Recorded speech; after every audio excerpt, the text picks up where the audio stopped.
Ukraine's President Volodymyr Zelenskyy says the situation in the eastern province of Donetsk is critical.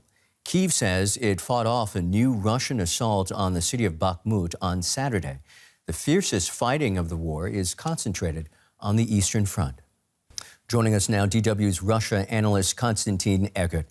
Remind us, why is the Donetsk region so important for the Russians? Well, first of all, the city of Bakhmut is important for the Russians. It has a limited military importance because it opens the roads to two other more significant centers. They are Slavyansk and Kramatorsk. But it is now politically important because it has become a symbol of Russian ability to control the whole of east of Ukraine, as is the dream of Putin, and to finalize the occupation of Donbass. And Bakhmut is a point, it's a Ukrainian pocket of resistance, which basically hampers this effort, but it's also politically significant. Yevgeny Prigozhin, Putin's former chef, who is now chief Russian mercenary commander #1, promised Putin to secure Bakhmut quite a few months ago, and he still can't do it. So in a sense, it's become also politically significant for the Kremlin insiders infighting, if you wish.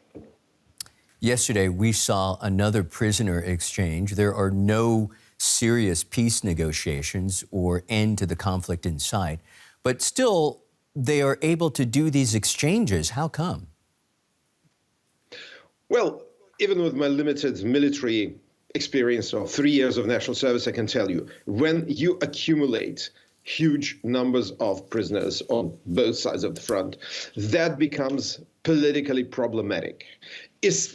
For Ukrainians, there's an additional, I don't want to stereotype anyone, but it's very clear that the Ukrainians were taking much greater care of their people than the Russians. That's actually quite traditional. Russian war machine is usually quite relentless and doesn't care about people. But secondly, if you have big numbers of prisoners on both sides of the front, it becomes politically embarrassing. I would say especially for Putin, because what he does want is to basically hide the scale of the war from the Russian people. So they will remain indifferent to the war as they are today. So when you have prisoners back, it's easier to either re-recruit them or make them disappear in the population. Of course, stories of war still circulate among people, but they have a very long way to make an impact. That is DW's Russia analyst Konstantin Eggert. As always, many thanks. Thank you, Michael.